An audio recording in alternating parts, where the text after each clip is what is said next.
Do you know how to pronounce the full version of YSL? Now, while you figured out the French pronunciation of this brand, let me tell you that the brand name has changed.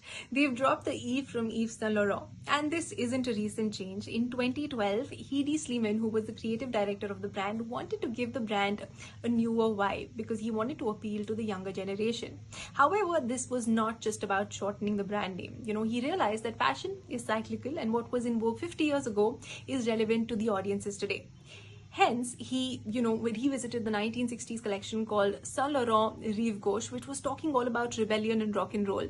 And he wanted to bring that to the modern day, however, rebranded it.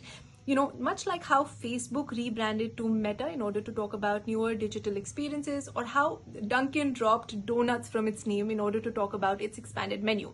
However, YSL retained its logo, and this, I feel, is the perfect example of how a brand can retain its identity, retain its luxurious appeal, however, just change its imagery in order to appeal to a newer audience base. So the next time you look at a logo or a brand name, know that it may not just be a design decision.